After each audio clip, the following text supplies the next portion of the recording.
それでは定刻となりましたので It is time, so we'd like to open this seminar. Thank you so much for joining us for the 30th Tokyo International Film Festival co-organized seminar, MPA Seminar. From Motion Pictures Association, my name is Murakami. I'll be moderating this seminar today. Representing the sponsor, we'd like to invite from Motion Picture Association, APAC, President and Managing Director, Ms. Umila Benugopalan, to say a few words. Thank you. Hello. Welcome, everyone. Thank you for being here. My name is Urmila Venugopalan, and I'm the President and Managing Director for the Motion Picture Association for the Asia Pacific. I'm delighted to welcome you to this year's MPA Seminar held in partnership with the Tokyo International Film Festival. We are once again proud to collaborate with the Federation of Japanese Film Industry, UNIJAPAN, and the US Embassy. My heartfelt thanks to our distinguished guests, including Amari Sensei, who unfortunately can't be here with us today, but I understand he has a video that we'll be showing you shortly. TIFF Chairman Ambassador Ando and Mr. Hirohiko Nakahara. Thank you so much for being here today. Last year, Japan's government planted the seeds, as many of you know, for the growth in the creative industries. It was a strategy that we all supported that was aimed at cultivating and showcasing Japan's extraordinary talent on the global stage.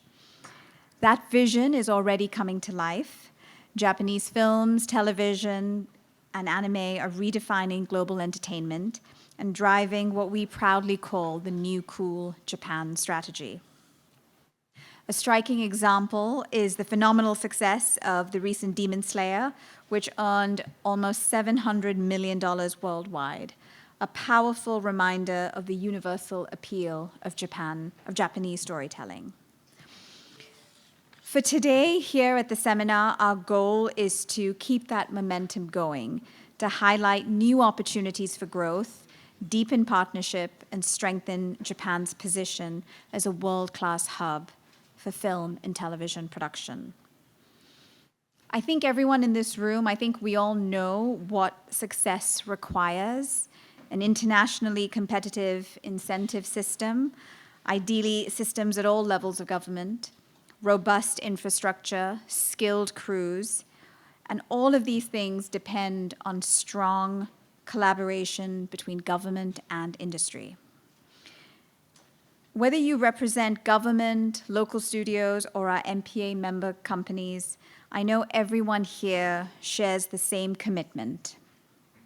And hopefully, today's seminar will bring together leading filmmakers who have produced world-class work here in Japan and across global destinations such as Australia, Canada, and Thailand.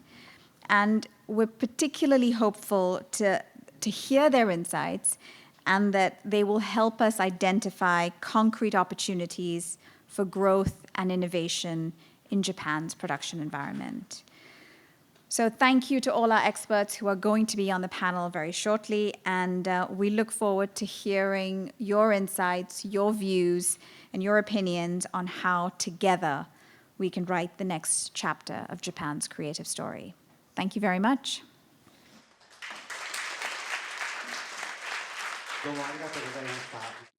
Thank you so much. Next, the co-host of this seminar from Tokyo International Film Festival, we would like to invite Mr. Sakagami. Thank you very much for the introduction. From Tokyo International Film Festival, I'm the Secretary General. My name is Sakagami. Nice to meet you all. This Tokyo International Film Festival has a mission. From Tokyo, we would like to disseminate the possibilities of film so that we can make the contribution globally. And based on this mission, we would like to involve creators of movies here in Tokyo so that we can have exchanges among each one of us so that we'll be able to create new ideas and new plans, new projects. And we believe that is a very important task of Tokyo International Film Festival. This year's film festival, 108 8 regions and countries. 1,970 films have been submitted. And October 27th, this International Film Festival was opened, and it will go on for 10 days. And 39 countries, 184 films will be shown throughout the 10 days. And we do have guests from overseas. Excluding the press, we have 370 people visiting here for this film festival. So 184 films will be presented during this period, and there are multiple countries working on 32 films. And including Japan, these co-produced films, 5 of them are newly created this year. So the film creators to come together at this film festival to have exchanges is going to be a trigger to bring new projects and new plans being initiated. And we believe it's a very important task that we provide that platform as an international film festival. First floor of this Midtown, Lexus Meets. There is a lounge called Lexus Meets, and we do have the movie exchange lounge, and we have many exchange meetings every day in different sizes. So we hope that you will come together and have exchanges using that lounge. And the new initiative for this year's International Film Festival is that this is co-hosted with the Tokyo Metropolitan Government. This is Asia Student Film Conference. And we have students from different film schools around the world to come together so that they can create short films of 60 minutes in length. And there will be a competition among the films submitted. And here in Japan and in Asia, there are many film schools available, and students from those film schools will compete. So we'll be able to grow and nurture those young, budding film creators. And I think it is going to be significant that we can provide that stage here today. From 5 countries and 2 regions, we have 64 films being presented, and 3 animes and 15 films, including that 3 animes, have been selected, and the judges will come together to choose the best film. And at the closing ceremony of this film festival, the announcement will be made. So these young budding creators will be taking the role in the film industry going forward, and it's very important that we provide that platform here at the film festival. So the Japanese film industry and the exchanges with the global creative industry is going to be very important. So we hope and ask for your cooperation going forward in that means. Thank you very much. Thank you very much, Mr. Sakagami, for your remarks.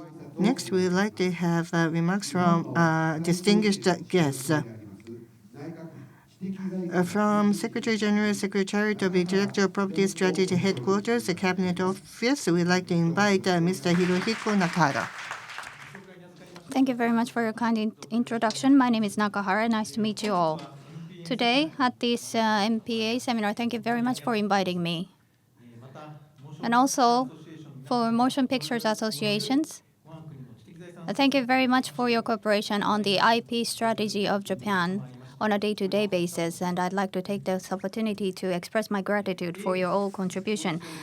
Filming as well as TV as well as other creations must be based on the original contents such as art and animation. Therefore, it's a comprehensive art to attract the audience, and that tells the history as well as culture of Japan to revoke synergies and resonate, and this is a very important software that Japan can boast of. So today, the filmmaking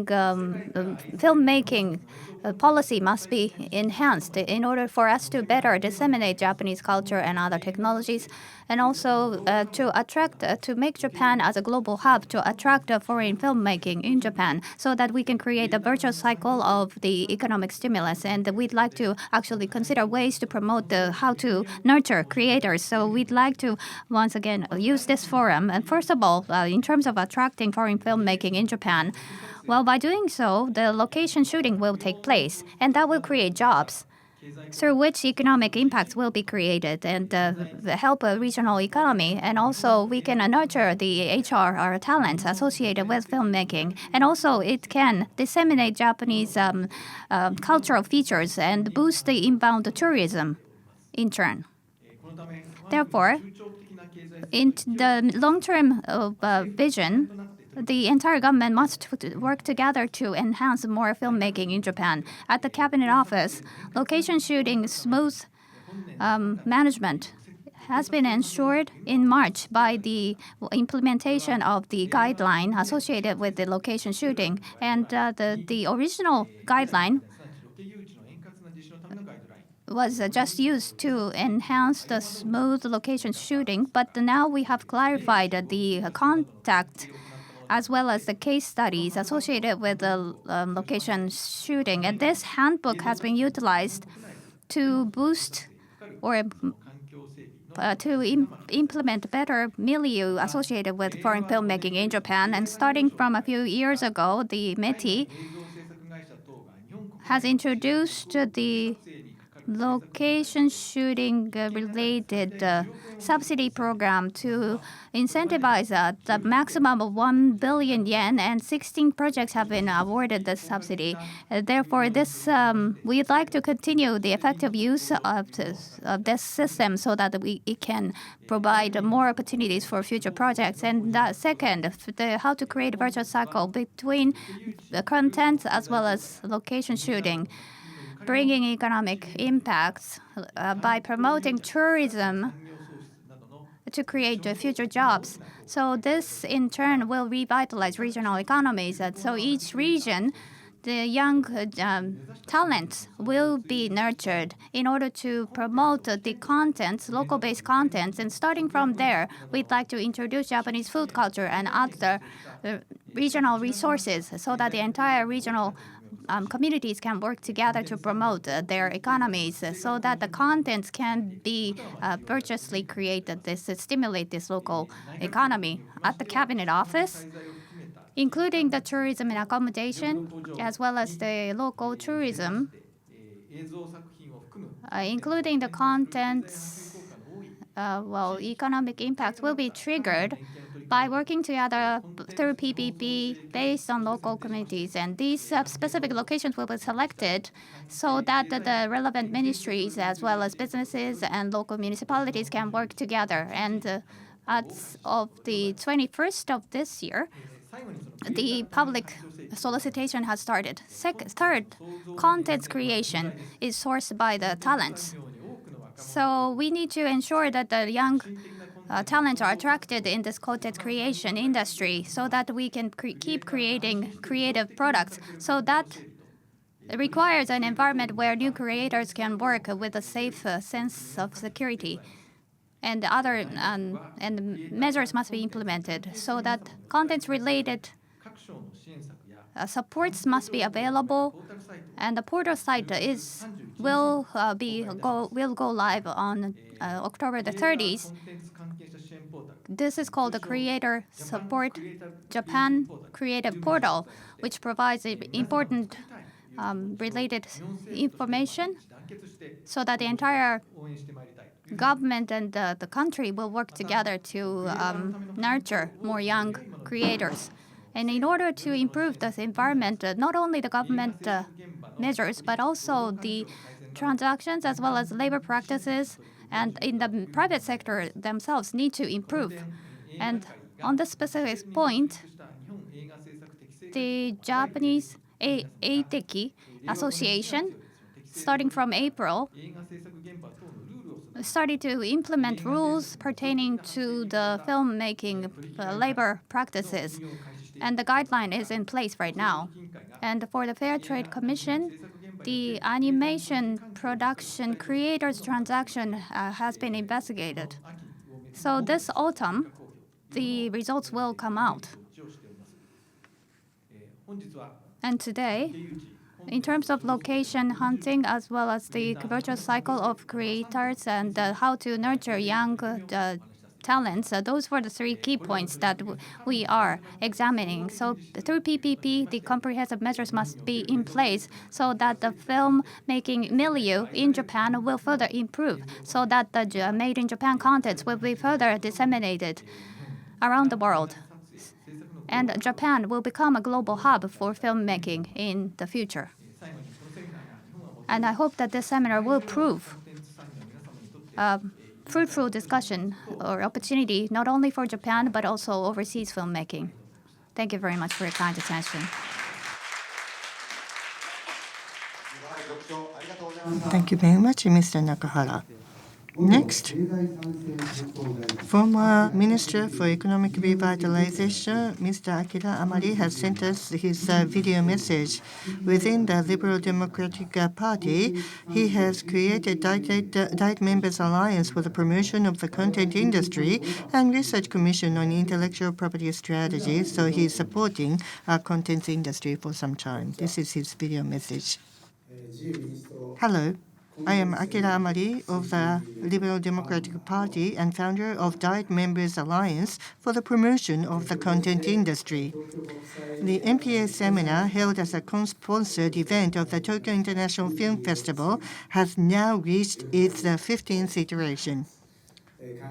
I express my heartfelt respect for the efforts of all involved. The Diet Members Alliance for the Promotion of the Content Industry was established quite some time ago. But its membership is truly impressive. I serve as the chairperson with the former Prime Minister Fumio Kishida as the Secretary General, Chief Cabinet Secretary Yoshimasa Hayashi as the Chief Secretary, and Hiroshige Seko, Secretary General of the House of Councillors, as the Deputy Chief Secretary. So quite a lineup, don't you think? Team Amari was formed decades ago, as I mentioned earlier. And our first initiative we worked on was a Content Promotion Act. We aimed to establish a robust cycle for the creation, protection, and utilization of diverse contents, primarily films, but also manga, anime, and other forms found here in Japan. In essence, we sought to build an ecosystem. And based on that act, our immediate focus was drafting the Anti-Film Piracy Act as a legislature initiated by Diet members. This effectively eliminated film piracy here in Japan. However, the cycle of creating, protecting, and utilizing content centered around films has yet to become firmly established. It involves many people participating to make great films. Properly protecting them from piracy, ensuring the fruits of that creation are returned to the participating creators, and using that as energy to make even better works next time is very, very important. So even if we crack down domestically on piracy, piracy remains rampant internationally. Therefore, I believe we must collaborate with governments worldwide to eradicate acts that nullify the efforts made by creators on an international scale. Recently, content strategy, including film, has been added as one of the pillars of economic strategy for Japan. It has also been confirmed that the content industry as a whole possesses economic power surpassing that of the semiconductors industry. We must ensure this counterfeit content circulates properly through legitimate channels and so that its success fuels the creation of new works. That is something that we need to aim for. We want to aim to attract major film productions to shoot on location here in Japan. But I don't think it's acceptable to recreate locations like the Shibuya Scramble Crossing using CG. I want to see use of real locations for scenes using places where so many people gather together, like that Scramble intersection crossing in Shibuya. We want to actively promote location filming this way. This ties into deregulation by authorities, and of course it will cause some inconvenience to those using the location during filming, but the returns are many times more. We intend to thoroughly review the challenges we've overcome thus far and diligently tackle the challenges we must solve going forward. We are committed to providing full support for this effort. We sincerely hope all seminar participants fully grasp the significance of this initiative. Let us unite to resolve both domestic and international challenges. We pledge our full support to all of you. Congratulations once again on this successful gathering. Thank you very much. Now we'd like to read a message on behalf of the Honorable Hidehiro Mitani, Senior Vice Minister of Justice, who has been very supportive of copyright protection and the promotion of the content industry. Let me read out his message. I am delighted to celebrate the opening of the 15th MPA Seminar at the Tokyo International Film Festival. I understand that this year's theme is making Japan a global hub for film production. Establishing the economic significance of the content industry is a crucial element for its development. The IP Strategic Program 2025 IP Transformation announced by the Japanese government on June 3, 2025, positions the content industry as a core industry of Japan, with a domestic and international market size in 2023 that exceeds the semiconductor industry, 13.3 trillion yen domestically and 5.8 trillion yen in overseas expansion. The plan sets a clear goal of reaching 20 trillion yen in overseas market size by 2033. In this context, I look forward to the extensive discussions at the seminar on elevating Japan to a global hub. It would give me a great pleasure if this contributes to creating an environment where high-quality works are to be produced in the film and other contents industries. I express my respect for the efforts of those who involved in organizing this event, and I wish you all your continued good health. Hidehiro Mitani, Senior Vice Minister of Justice, October 29th. Thank you very much.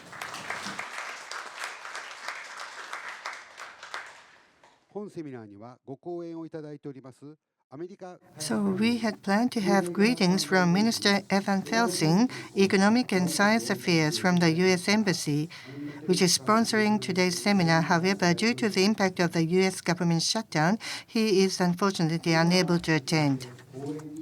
Next, we'd like to move on to the keynote speeches. The first keynote speech is from movie producer Mr. Schuyler Weiss, who is the producer for Elvis. He has come all the way from Australia, but he speaks very, very good Japanese. So please welcome Mr. Schuyler. Thank you.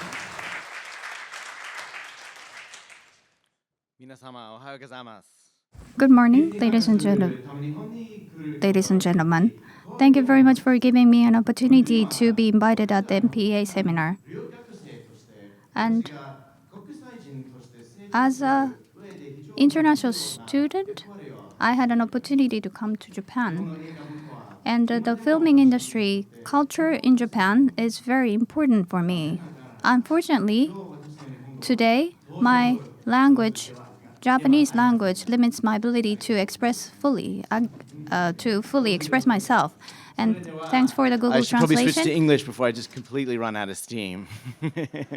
But suffice it to say, it is a great honor every time I get to come to Japan and reconnect with a place that's very, very close to my heart. Let me see if I can put something more colorful up there. I, first of all, want to thank the MPA because for convening this event, and truly, I so appreciate the work that the MPA does every time they make an event like this that allows our global industry to be one not just of interconnected companies, but of interconnected people and producers and artists. So I'm so grateful to be a part of the dialogue that we're having today. Over my conversations so far this week, I feel like I potentially have a couple of perspectives to contribute. And because I stand here on the one hand as a local Australian film producer who is as concerned as anyone with the health, the growth, the future of our domestic production industry. But I also spend a big part of my day actively bringing large-scale Hollywood-backed global productions to Australia. Productions like Elvis, and next year I hope Joan of Arc. So I have a keen sense as a kind of insider-outsider, even in my own industry, of what a robust film production ecosystem looks like that has a place for everyone at the table and is growing, and where one hand in sort of international production can take the other in domestic production and progress towards a future that kind of lifts everybody up. I think the obvious starting point in any conversation about that is of course, production incentives. And we're very fortunate in Australia that we have quite a sophisticated incentive system that's also one of the most competitive in the world. We have a 30% production attraction for international productions. We have standalone incentives for post-production through PDV incentives. We have a wide variety of incentives that are just for Australian producers that complement the incentives that are given to incoming productions. And that's just at the federal Australian government level. That's also complemented by other levels of government, the individual states within Australia that have their own incentives that, of course, make the attraction even better, but it also helps to spread things around a little bit. I like to think of it as a kind of co-opetition where the states pull together to try to all bring work to Australia, but then there's a kind of a healthy competition as to where it might go. It stops us bottlenecking everything in Sydney or Melbourne, and it spreads around the country. Even at the local level, the city of the Gold Coast, where we're based, has incentives of its own at like a local municipal council level. So you can see, you can coordinate all the levels of government to be the wind in the sails of your production. And I think that's a big part of why the Gold Coast is the fastest growing film center in the country, and in fact, one of the fastest growing cities overall.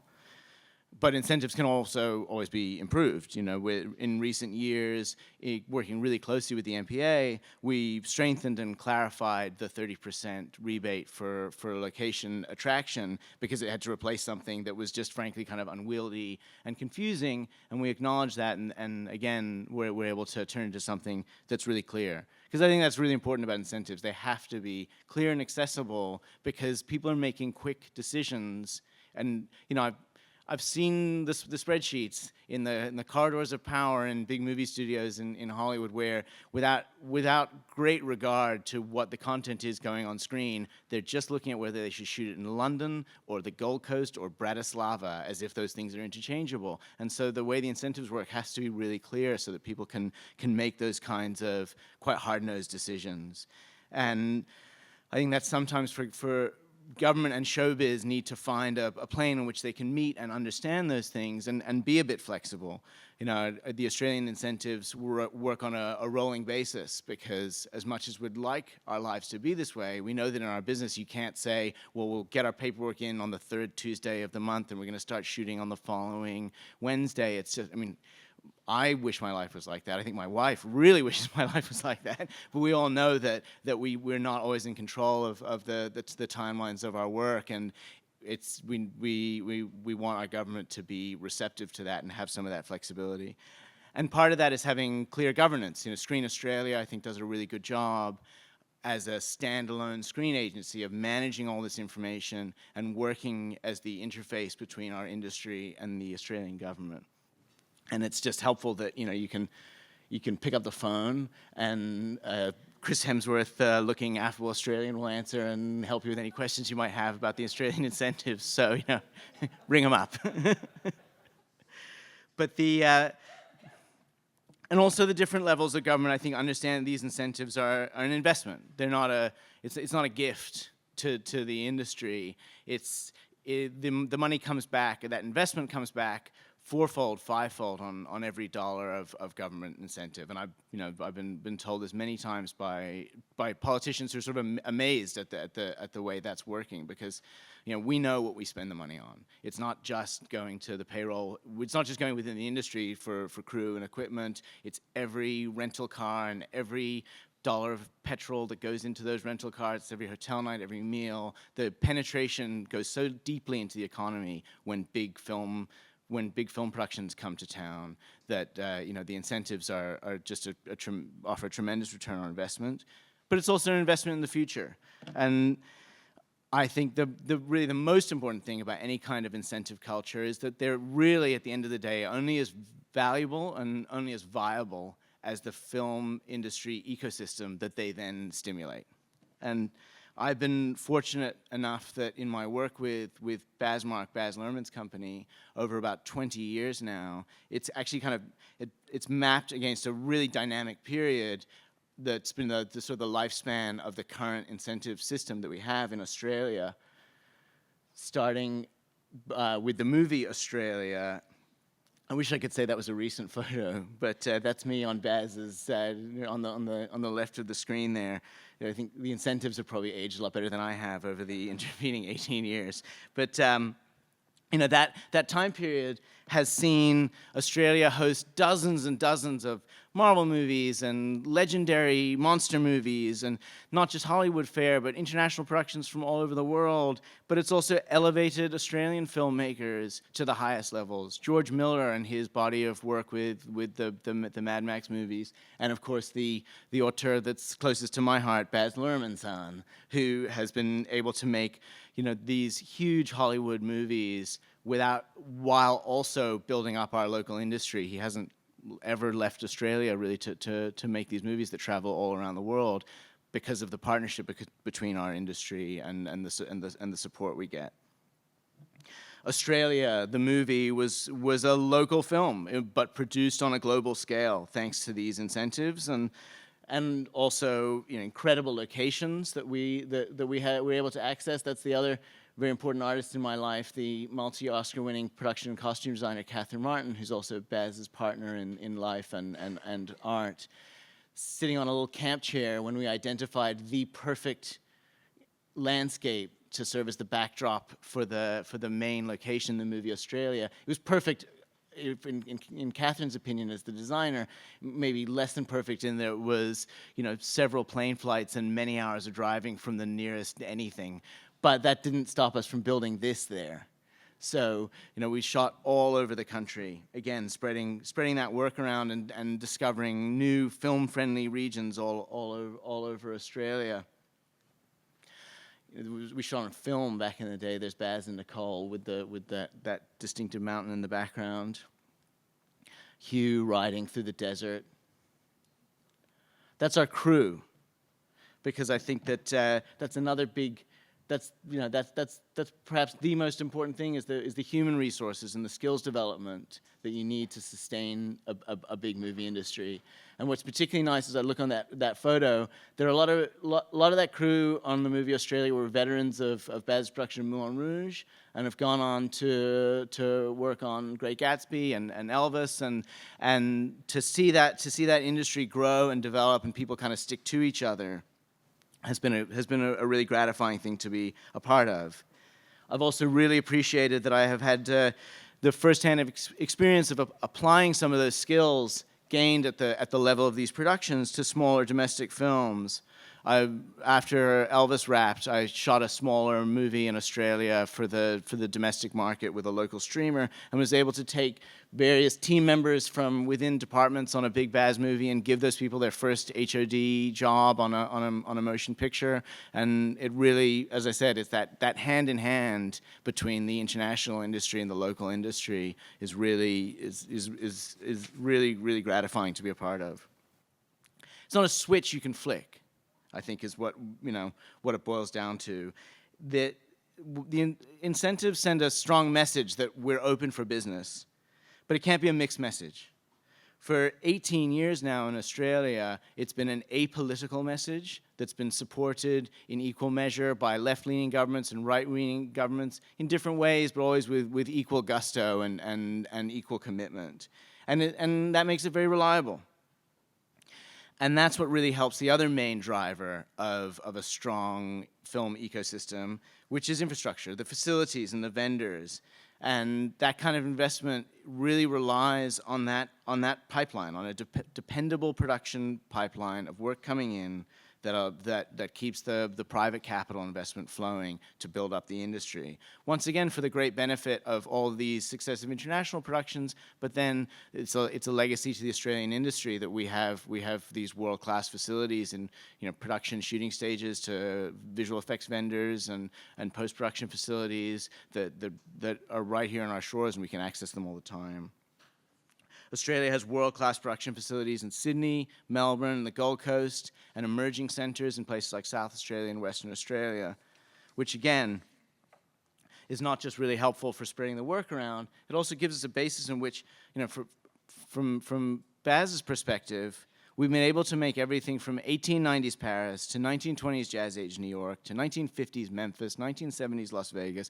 We've done it all in Australia. You can see there, that's, it wouldn't be a Baz Luhrmann movie without a big party scene. That's the party in Gatsby on a soundstage in Sydney. It's a huge backlot set in Sydney for Great Gatsby. And we have the infrastructure to undertake filmmaking on that scale. I think for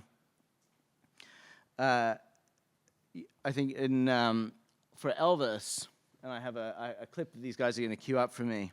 This probably shows what goes into making that movie and how we were able to make it in Australia. The sheer variety of locations that we pulled off, many of them very well-known places to people like Graceland, and we were able to recreate those things in Australia, and then the video kind of strips it back and you'll see what went into recreating all that. But please, Maestro.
And I think that certainly speaks to what we were able to pull off doing 100% of the visual effects for Elvis in Australia. It had almost as many visual effects shots as a sort of superhero movie, and I think that the visual effects team were victims of their own success because it looked so much like we had gone to these locations. They did their job so well that they got absolutely no credit for it. So we had people come up to us from Memphis and say like, the way you shot on Beale Street, in front of my granddaddy's store, and I was just like, if you only knew that we shot Beale Street on an old city dump in the Gold Coast that had been grassed over, and we built a giant 5-block backlot set of Memphis. And I want to come back to that in a minute because but with the visual effects, I think And no system is perfect, and we're always trying to improve. And Australia right now, my personal feeling is the next big frontier is in that post-production and visual effects business.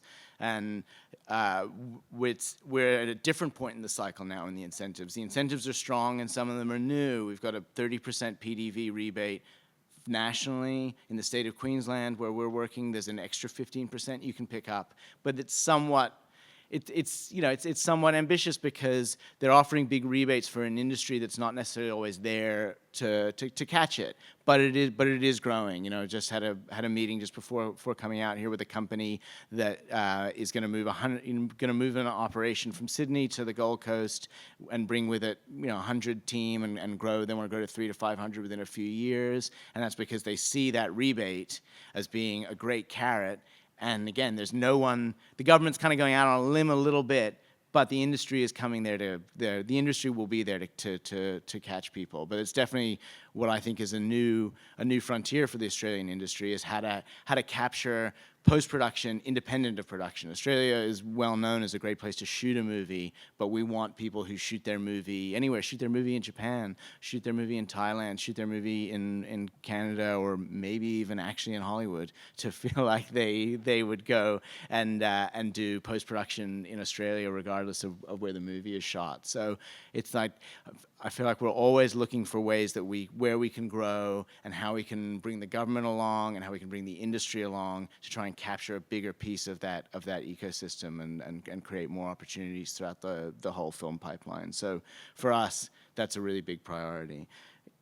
In general, we have a capacity problem too. We are in some ways victims of our own success. We run out of space, shooting space. We run out of crew. In the city of the Gold Coast, we turn away work, movies that can't find space. Ron Howard, one of the great filmmakers of his generation, has shot 2 back-to-back movies in the Gold Coast and couldn't get a booking at the sound stages either time. Like, poor Ron Howard was in some shed out by the airport making his movie. But I guess that's a good problem to have, because we can solve it, and we want to solve it. It's the location incentive in Australia, attracting international production, now includes a mandate that you have to spend a certain amount of money on skills development, which we really applaud, because we're watching all of these young technicians come up through that program, and then we have access to more skilled work. The Gold Coast used to be kind of defined by what movie was shooting there. Even as recently as when we first came for Elvis, people talk about, oh, that was the time when we were making Aquaman, or that was the time when we were making Elvis. And in just 5 short years, I've seen that completely be eclipsed by this 4 or 5 movies shooting at any given time. And it's amazing, once that acceleration happens, it just becomes a really powerful, virtuous circle. So we're pushing for more facilities, trying to find novel ways to leave the place better than we found it, like any good guest should. So when we took down these sets at the Suntown dump, that we left the graded roads, and other productions have subsequently built other things there. And I hope in 6 or 8 months' time, rising from this site will be an entire medieval city for Joan of Arc. So it's just about constantly plugging those holes, and we're very lucky that we have great support from the city and the state and the federal government to do that. But the real legacy that we're working on right now in Australia as a company, as BASMARC, we're working in close partnership with the government at a few levels for a permanent integrated creative community on the Gold Coast. We call it the Miami Arts Depot, or MAD, because it's in a part of town that's charmingly known as Miami in Queensland, and it was a former city council kind of municipal depot. It's probably a kilometer from some of those beautiful white sandy beaches that you'd ever see, but the council was using it to park dump trucks and fix old street signs for decades, and they suddenly woke up to the fact that they were sitting on this 35,000 square meters of incredible land, and we've partnered with the government to redevelop it into a dedicated creative industries precinct. And over the next few years, we'll be working to bring together post-production visual effects, related technology companies outside of the screen industry, production companies, industry organizations. We want to create a hub there that'll offer the best-in-class vendors and facilities for our industry to use, and also for the benefit of our international productions and partners. We really want to foster that intersection between film and tech and design to harness all the rapid progress, technological progress that's happening in the industry, and stay on top of it rather than letting it lead us. It's also important to us that it's a physical space for creative collaboration and interaction. At the end of the day, our industry, the movie business, is the most collaborative art form ever devised. And we want to keep it that way.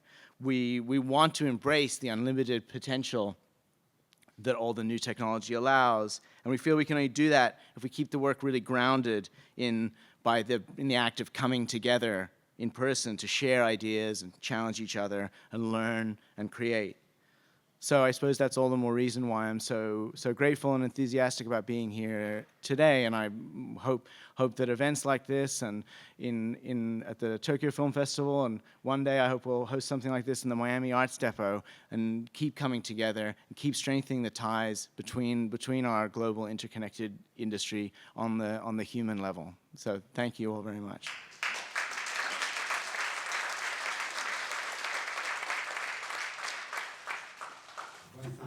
Thank you so much, Mr. Weiss. Please give him another round of applause. Thank you. Next, we'd like to invite film producer Eriko Miyagawa to give us her keynote speech. Ms. Miyagawa, please take the stage. Thank you. Please make a big applause to her. It's really hard to go after Schuyler. I'm just going to talk about myself. I'm delighted to be here. Thank you for having me today. It was last February, team of Shogun, producers and cast of Shogun, were invited to MPA's headquarters in Washington, D.C.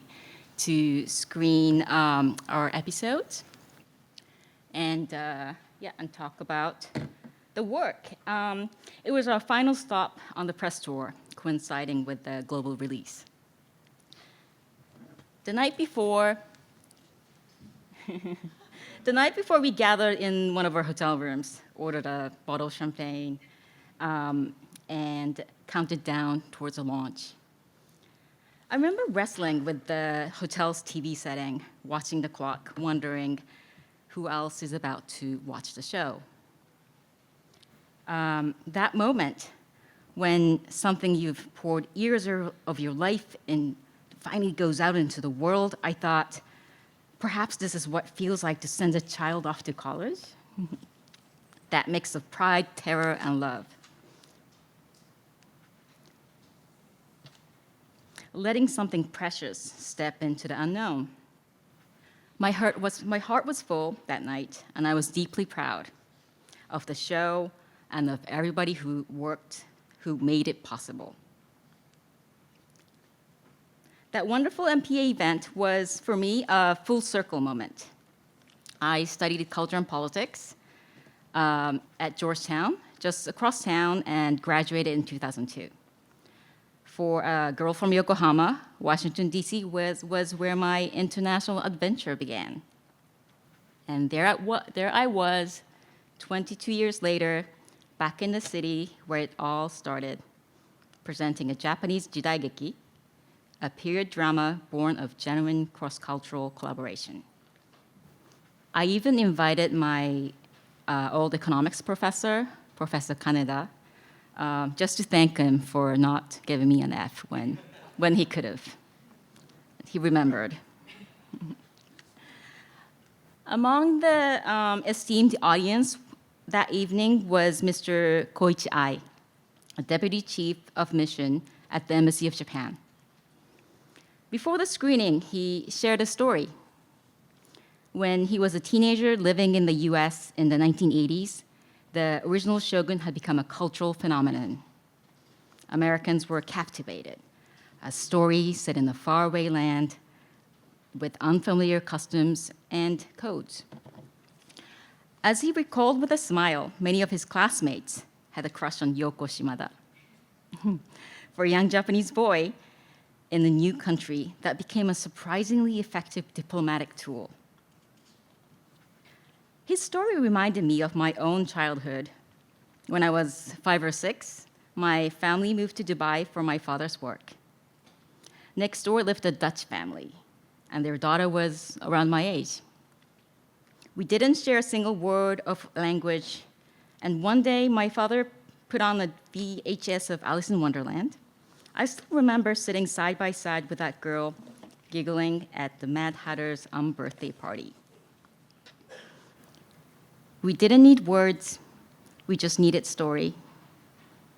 That small moment of connection stayed with me and became, I think, the seed of everything that followed. Fast forward a few years, my first job out of college was translating on the set of Kill Bill Volume 1. Most of the story was set in Japan, but we filmed mainly in Beijing. I had no film experience, no connections, just language skills and curiosity. I remember stepping onto the set for the first time and, being stunned by the scale. Hundreds of people, every department in motions, actors, stunt teams, camera, makeup, costume, lighting, grips, special effect, VFX, the art department. The entire ecosystem of creativity. What struck me wasn't just the spectacle, it was the collaboration. As a translator, I sat right at the intersection between actor and director, producer and designer. The crew came from all over the world, US, Japan, China, Hong Kong, Australia, Canada. It was a beautiful chaos, and I felt completely at home.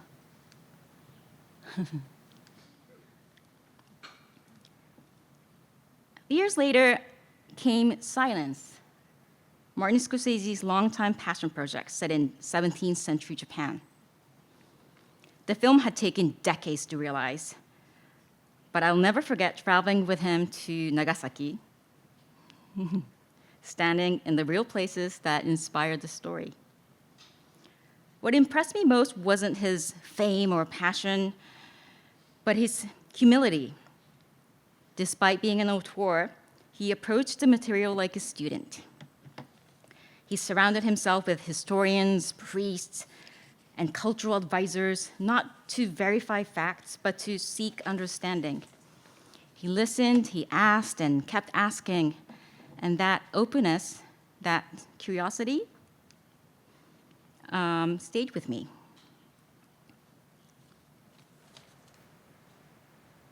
Shortly after Silence was released, I joined FX's Shogun, based on James Clavell's 1975 novel, previously adapted into a 1980 miniseries.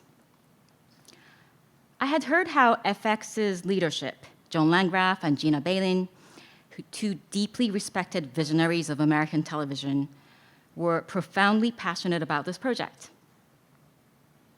They brought on Justin Marks and Rachel Kondo as co-creators to reinterpret the novel for today's audience. In one acceptance speech, Justin joked that he still couldn't quite believe FX had greenlit a very expensive, subtitled Japanese period drama whose central climax revolves around a poetry competition. What's next? Many applauded FX for taking such a gamble, perhaps. But I'd like to think of John and Gina as Toranaga, if you've seen the show. They read the direction of the wind, waited for the right moment, and struck. The timing was remarkable. COVID accelerated the rise of global streaming. Audiences became more and more adventurous, willing to read subtitles, hungry for good stories wherever they came from. They craved texture, not uniformity. The shift brought with it a deeper responsibility towards authenticity. And authenticity isn't a switch you flip on, it's a process. one that requires patience, curiosity, and respect. Every hairstyle, every sleeve pattern, every historical gesture was discussed in English, rediscussed in Japanese, and often returned to English again. Every line of dialogue was translated, polished, retranslated, repolished by writers, translators, historians, playwrights, producers, and actors. Justin and Rachel embraced that complexity wholeheartedly. When friction arose, they leaned into it, seeing not as an obstacle, but as opportunity to deepen the work. In fact, the making of Shogun became its own cultural conversation. If you'd visited our set, you would have seen it. Crew from 5 continents, sharing bento and donuts, carefully wearing foot covers so as not to damage tatami mats. We weren't just making a story about cultural exchange, we were living it. That invisible bridge work, that's the real story to me. A global production isn't just logistics, it's a narrative act in itself. Over the years, I've realized something. I've never worked on a show that didn't require translation. My entire career has been one long experiment in translation, not just of language, but of worldview. From Kill Bill to Silence to Shogun, I've lived at crossroads where Hollywood ambition meets Japanese precision, and where misunderstanding, if treated kindly, turns into magic. People have asked me, how do you make something epic? They expect me to talk about budget, armies, or stunts, or Buzz Luhrmann. But the truth is, I think epic story isn't about how big we can make something. I think it's about how many hearts it can belong to. Every true epic story I've been part of began the same way, with people from different worlds meeting in the same creative space, figuring out what the common language is, finding out the story they're trying to tell through curiosity, empathy, and courage. So let's keeping the kinds of stories no single culture could imagine alone. Thank you. And yes, that's a melon and pineapple, courtesy of catering team from Shogun. Thank you.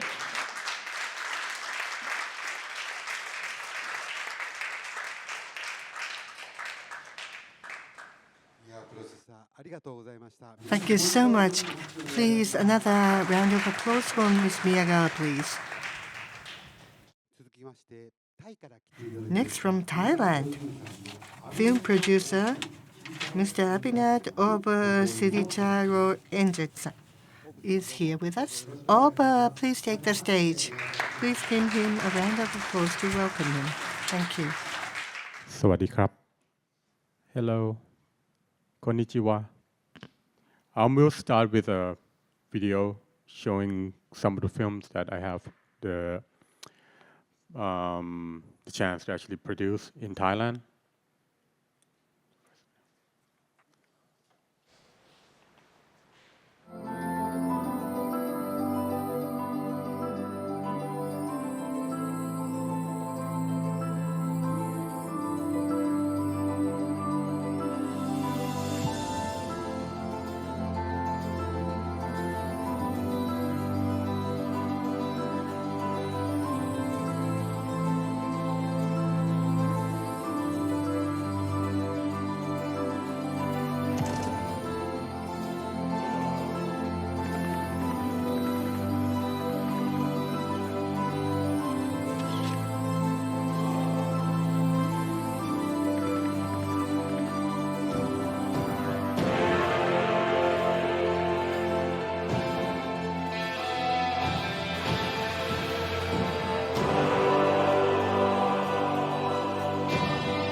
Thank you. We'll switch to the. I'll keep talking, and then you can concentrate on the photos, so you don't have to concentrate on me. So, ladies and gentlemen, what you just saw is actually not a showreel. It's not just a trailer. It's actually an evidence.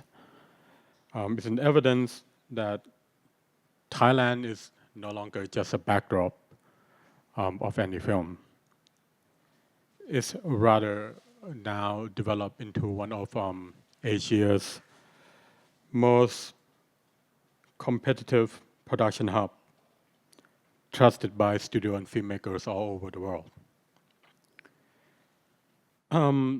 The journey, Thailand's journey,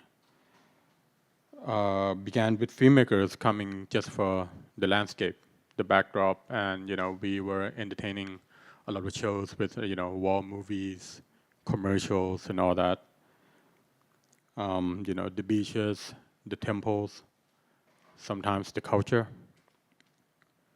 But what keep them coming for more is actually the hospitality, the creativity, and the cultural openness of our people.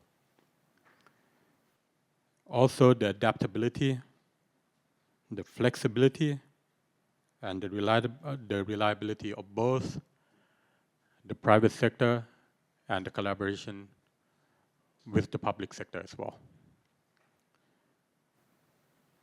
As foreign production keep returning, our government recognize that film is not just art.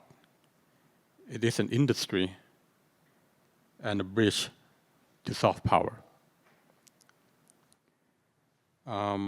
Agencies like the Ministry of Culture, under the Department of Cultural Development, and also the Tourism Ministry under the Department of Tourism and the Thailand Film Office. We work in collaboration with the private sector in ensuring that the industry kept moving forward. An example is in Thailand, in all these agencies, they usually invite people from the private sector to sit on these advisory boards just to keep improving the industry and going forward. And this result in the year 2017, that's when we actually first introduced our film incentive. Living Films alone has put at least 15 films through this incentive when we were the first to actually utilize. Back then it was only 15% and with an uplift to 20%.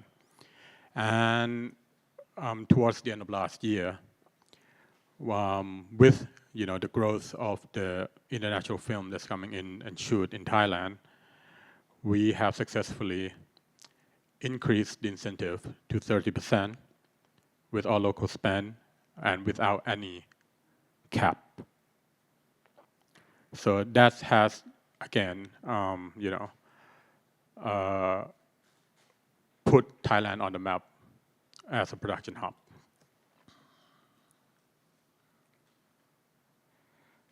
The structure reflects who we are, a nation that doesn't just sell locations but share culture, and also a sustainable and stable government policies. Incentives nowadays actually are standard tools for any productions that looking to shoot anywhere in the world. But really, it's not, it's not just the incentive. It's also the infrastructure, the crew, and the creativity of the local people. We developed a service company with international standards. Crew became bilingual, trained by working side by side with, one of the, the best people in Hollywood. Europe, Korea, Japan, departments grew from small units to global scale team.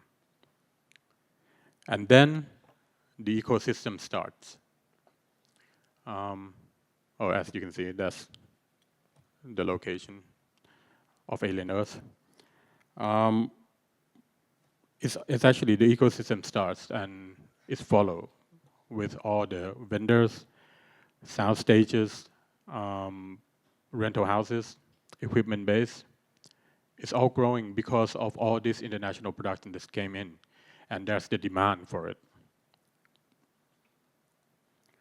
And within that scale, Thai creativity always shines. Art directors would infuse local textures, costume teams that understand fabric traditions, craftspeople, construction team who build sets. This mix of global skills and local artistry is what makes Thailand truly different. Every production leaves more than images on the screen. And film is more than the production. It is identity, influence, and memory. Look at, the beach, for example, that shot in Thailand with Leonardo DiCaprio.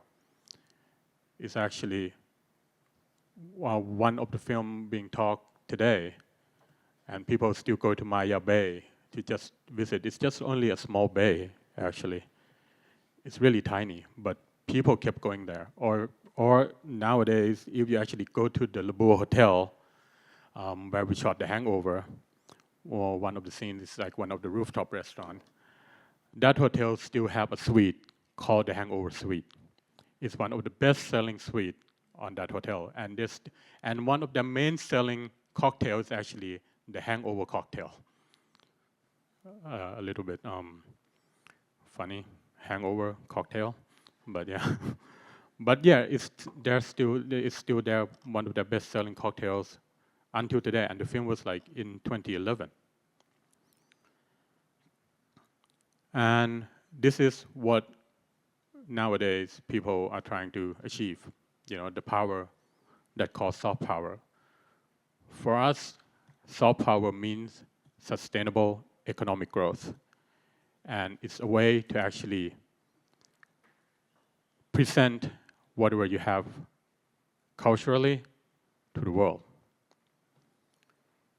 Every production spends, and also another thing is, like I said, sustainable economic growth. For example, on Alien Earth, we hired 1,600 local crew that's on payroll every day. So that's on payroll on every week. So every week I have to sign 1,600 timesheets stack on my desk. One of the picture will come up. But not to mention that there are other stakeholders and crew that we hire on a part-time basis. So technically, Alien Earth alone generate 24,000 jobs across the country. Our construction crew were 450 people. Not to mention hotels. We even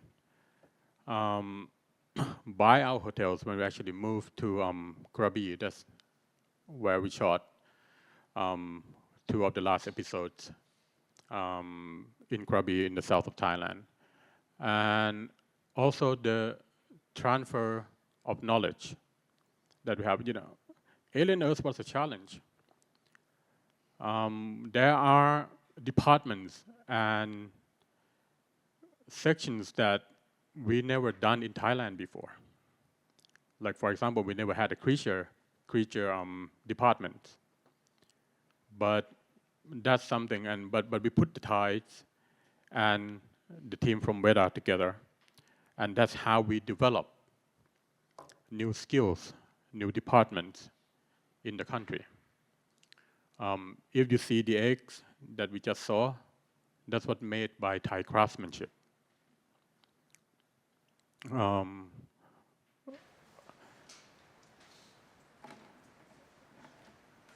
Also, and I said, again, you know, we buy our hotels, we charter planes. The spillover effects, I mean, not just for Alien Earth. Take White Lotus, for example.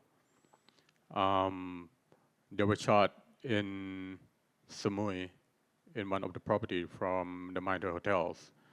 Their occupancy rate went through the roof after the first 2 episodes actually aired. You see the economic impacts of international films that are coming in, you know. The growth in tourism is enormous. So, like I said, Thailand's super hub status is built not only on efficiency, but also our cultural generosity and also our adaptability. We can work with anybody. That's something that, and we are willing to adapt. And we, as the local people, has to be a cultural ambassador. And that's how collaborations actually started. So to remain a super hub, we must hold on to both sides and to everything. Stable public policy, improvement in infrastructure, and also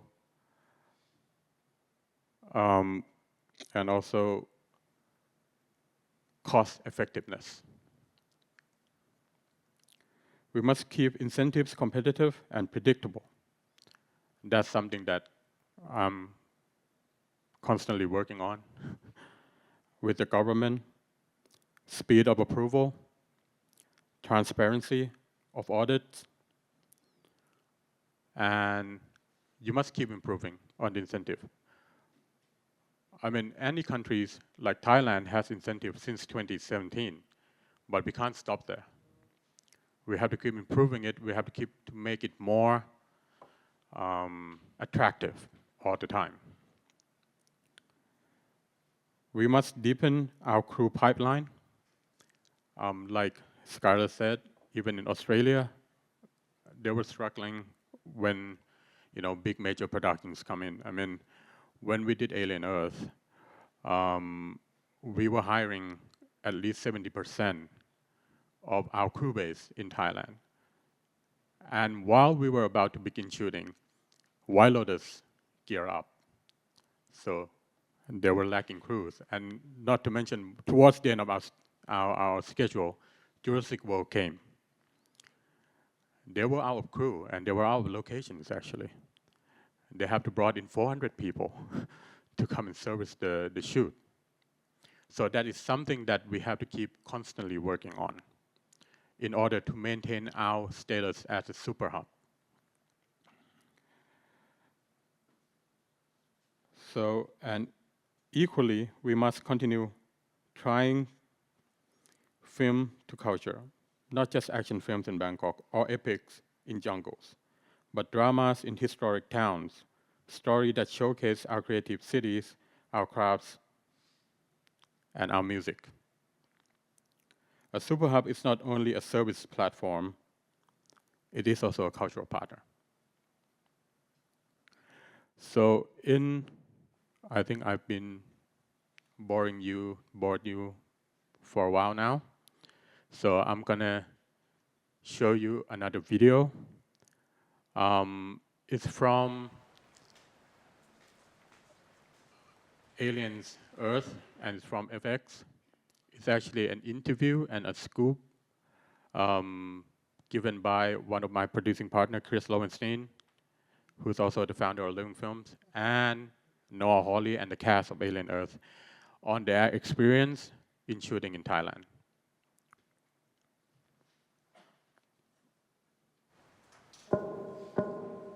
I love Bangkok.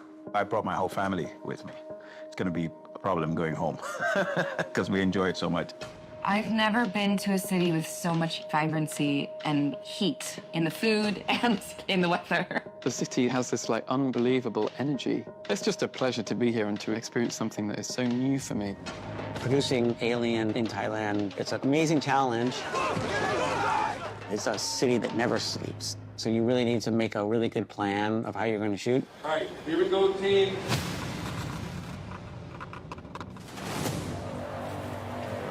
Today, I'm coming out to the old part of Bangkok where the canals are, because we still have a location to scout.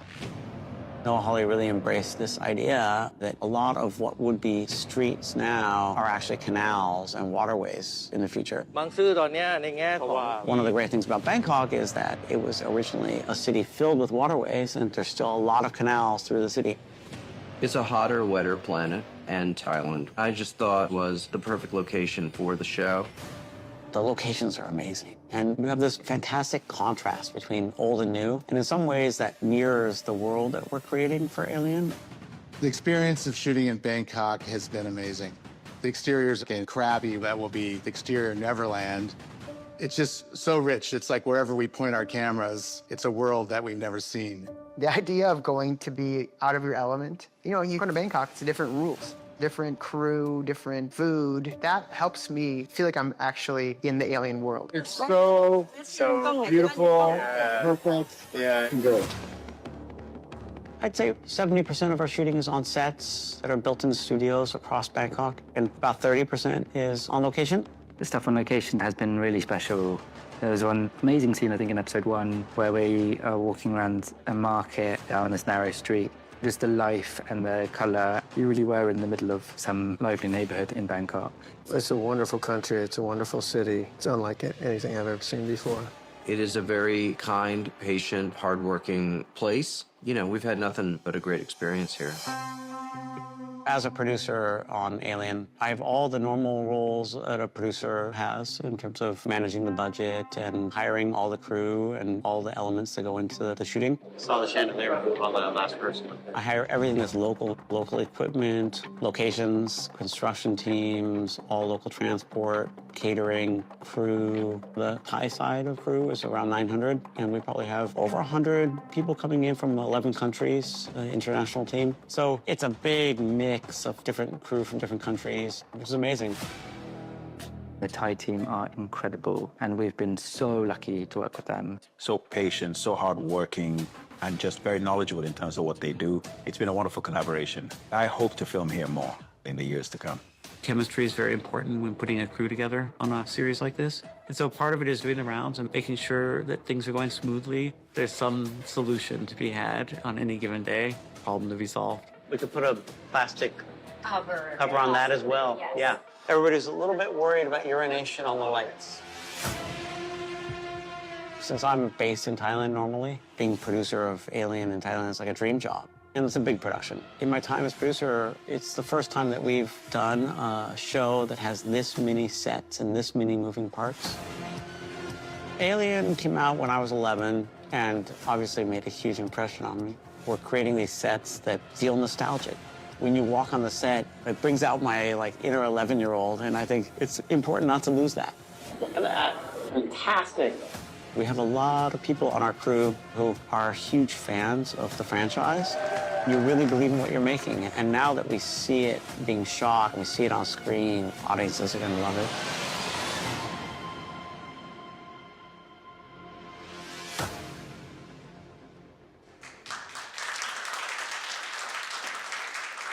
All of you might be wondering, where am I in that video? I told him to do that interview while I was running 4 units at the same time. So he took the easier route. Anyway, as you just witnessed, so Thailand today is a place where policy, infrastructure, and of course, as you can see in the video, culture, it all intersect. Thailand became a hub, not by accident, but by design. A design rooted in both economic and cultural spirit. Thank you, everybody.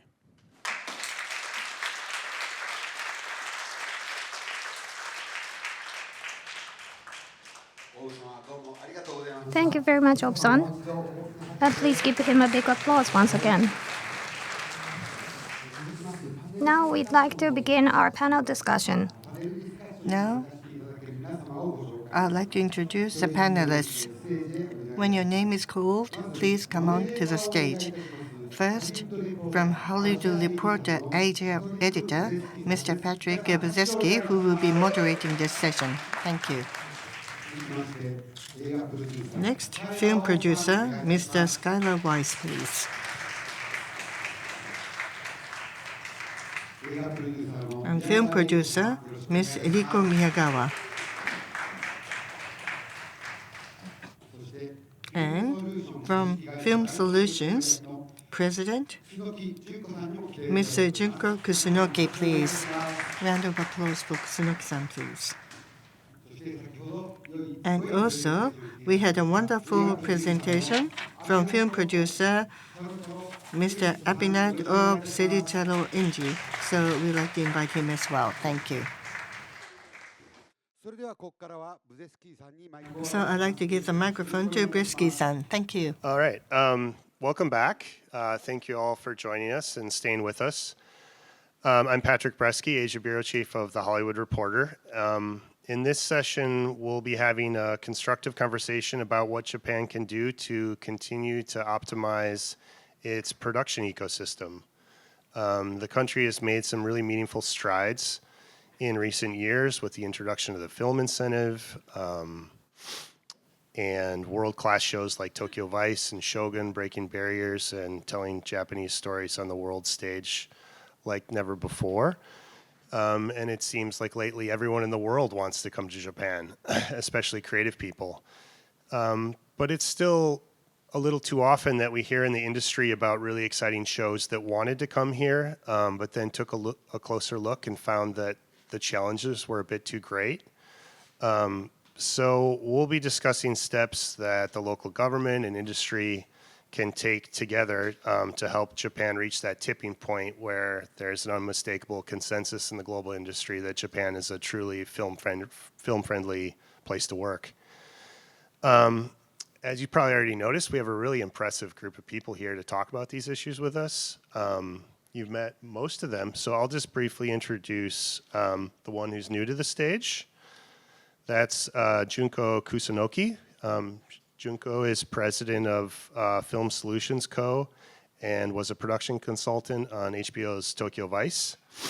She began her career at a bank and then engaged in business operations for a lot of international co-productions, gaining experience in a wide range of overseas film financing schemes. And since 2004, she served as the Japan representative of Film Finances, Inc., the world's leading film completion guarantee company. And she'll be able to give us insights into a lot of the nitty-gritty of the business and the gaps that remain between Japan and international production standards. To get started, Eriko, not to put you on the spot too much, but you've worked on a lot of big projects that have shot in Japan and some others that have wanted to shoot in Japan, but ultimately decided to work elsewhere for various reasons. So maybe you can share with us some of the strengths that attract projects to Japan, and then what are some of the obstacles that occasionally continue to prevent shows such as Shogun from shooting in its home country, so to speak. Thank you. Yes, I get a lot of heat. And these studio ultimately make these decisions, so I am not in a place to speak on behalf of them. But I do know that season 1 of Shogun, we very much wanted to shoot here, but it was height of COVID. Justin and Rachel, the showrunners, couldn't come to Japan to scout, so we, unfortunately, we had to give up. But where we would base the bulk of our shoot was always going to be Vancouver. And because of the space we needed, the access infrastructure that was required for a show like Shogun, which is a period show that requires a lot of soundstage spaces and backlots and locations that are where we can build fishing villages and castle walls. And it was my first time shooting in Vancouver, and it was really it was really impressive. The infrastructure was there. The housing options were really broad, and from where everybody would stay. The big studio was maybe half an hour, 45 minutes drive away, and it was very compact and effectively supported our needs. And I think that is something I wish Japan could work on in the near future. Great. Yeah, we can come back to that. The infrastructure needs in Japan, and yeah, there's I think some key topics across the board: infrastructure, crew. And Japan has started to solve the incentive question, which for so long was missing here. And the conversations I have with people in government, it's really palpable how much goodwill there is to really make the incentive scheme work. But it's still new. So on that subject, Junko, you're probably closest to Japan's existing incentive scheme. What have you heard from industry participants about the grants available now and potential tweaks that would make the programs even more helpful for industry? Should I speak in Japanese or or English? So I think Japanese, it's totally up to you. It's totally up to me. Okay. Of course, so incentives were introduced, and of course, we are seeing new participation from overseas. Everybody has given us requests to come to Japan to shoot, and the number of such requests has increased dramatically, and we are very fortunate that it did increase. However, I think we have gone 2 rounds, and there are challenges that are still remaining. Of course, there are location permit issues, and that is something that maybe we can discuss at a different time. I just want to talk about the back office issues. So when are we able to get such support? Of course, the adoption, that decision is only given on the last minute, and I think that's unfortunate. I mean, plotting is very, very important for the people, and we need to hire local staff in order to prepare for the production. And we need to make sure that we apply for such a budgeting after that preparation is ongoing. And if we employ people, and if it's adopted, we can go into shooting. However, if the last-minute decision is that it is not accepted, then we have to give everything up. 50% will be given as incentive. However, if we are not given that 50% incentive, then we have to decide to go elsewhere, for example, to Thailand, or give up shooting as a whole. And that is something that we have experienced in the past. So the budget decision timing, of course, the authority has issues that they need to solve. I do understand that. However, we do give applications. For example, this is a kind of work that we would like to create, and this is the process. And we need to make sure that LOI is something that we need to present.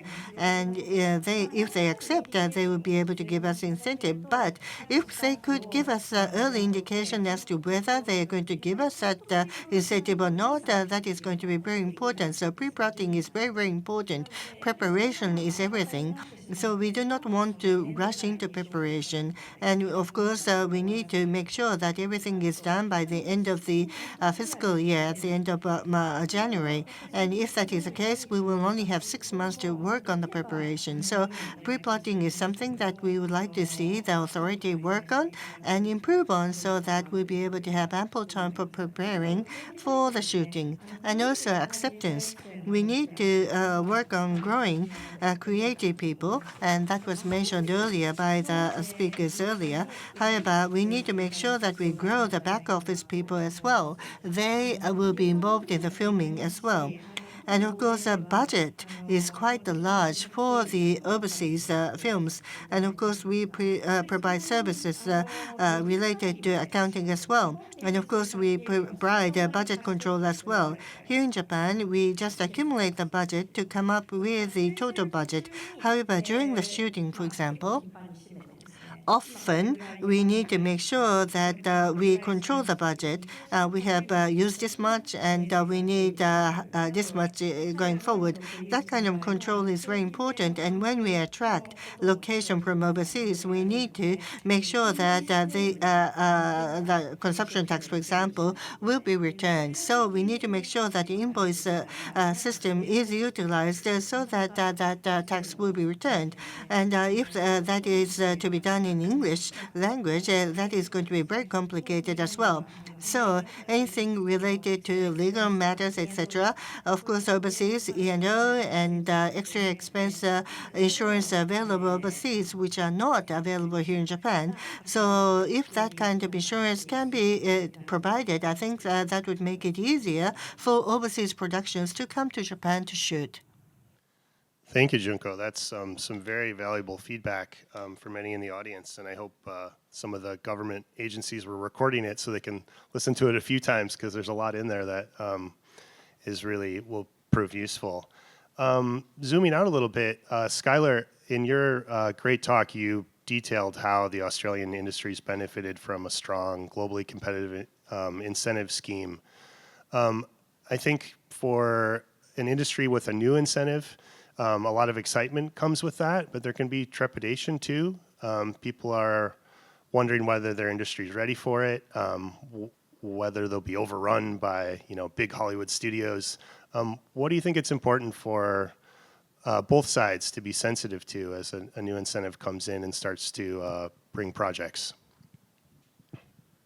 Well, I think certainly in only speaking from my own experience working in Australia, we benefit a lot. I think there's the fundamental message that's sent very strongly is that the local incentives for Australian producers are just a little bit higher, so that helps. And you want to make sure that you're promoting the local industry in way alongside the production attraction, because it is meant to be hand in hand.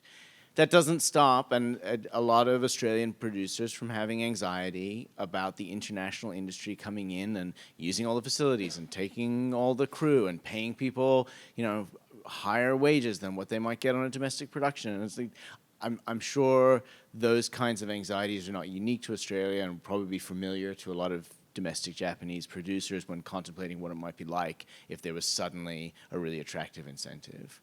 But I would say here what I say to my own friends and colleagues in the Australian industry, which is that you need to go out and you need to go and talk to electricians and set builders, go have coffee with a grip and ask them how they feel about international productions coming and paying their mortgage so they can then come and make a small movie, for in Australia. And I've been as a producer, I've been a huge beneficiary of that, and not just with the crew, even in my own career, I've been able to work on really big global pictures while also getting to make more intimate Australian drama, and that is made possible because of the big injection of capital that these international productions bring. You know, a $200 million US budgeted movie can pave the way for a lot of new stuff.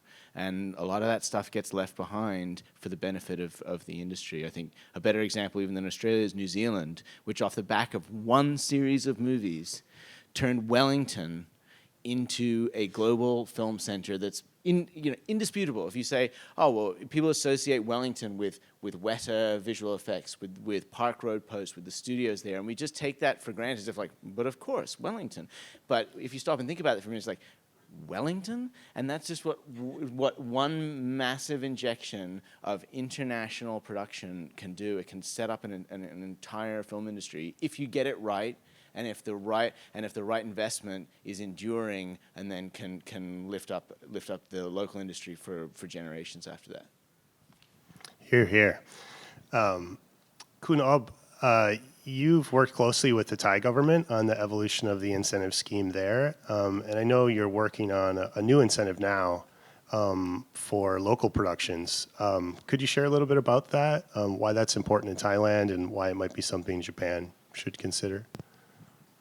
I was lucky enough, like I said on the speech before, that government is actually good with that in inviting the private sector to sit on these boards to actually continue improving. Like I'm on the subcommittee for the international production incentive in improving them all the time. And recently I just been appointed to be one of the drafting committee members for the local production incentive and also the post-production incentive.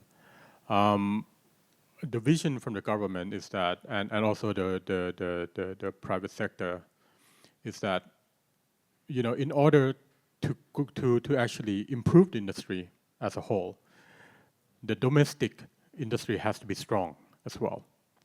So with reference to Schuyler, who just said that, you know, with international productions coming in, we pay more for the local crew. We have a certain a higher level, I should say, of standards that we have to meet, you know, with all the unions and all that stuff. Sometimes local production can't compete with that. And in order to do that, we need some help to make them be able to actually achieve the same level of production that you know that the international production can achieve. So in order to do that, we decided that we should have a local production incentive, just to actually help promote more more local film being generated, being produced in Thailand. I mean, Thailand, you might think that, you know, Thailand is actually strong, but we only generate around 60 local films a year. While, you know, you look at other countries in the region, like Indonesia produce 120 to 200 films a year. But that should be the reflection of it. And with more incentive, with more help from the government, the local filmmakers can actually achieve that high level of production even more, and not to mention, you know, the improvement of the crew base, of the standards in filming, can be helped with that. And also, you know, with post-production, Thailand, although we had a good international production incentive, but what we have is actually a production incentive, not a post-production incentive.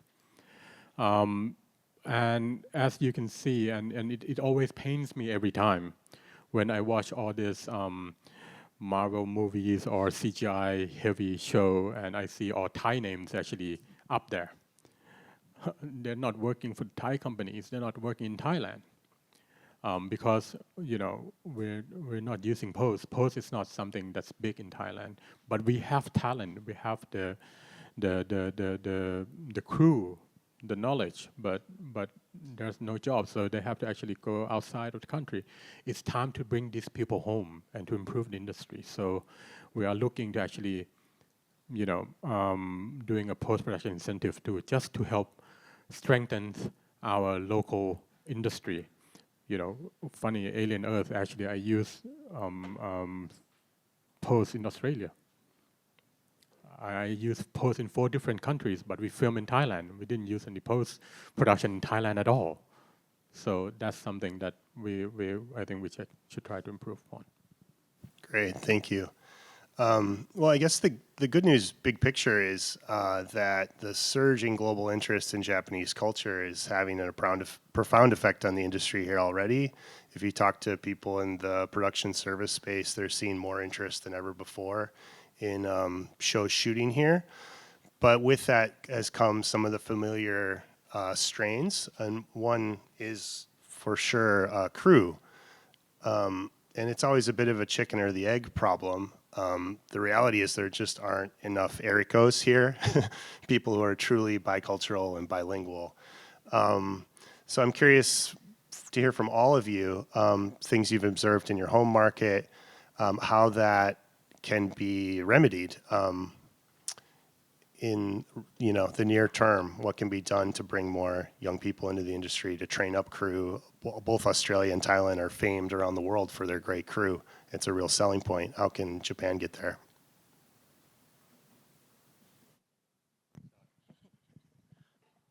I say this only because not because I think that we necessarily do this particularly well in Australia, but because it's a refrain that I find myself constantly saying, because it's a global challenge.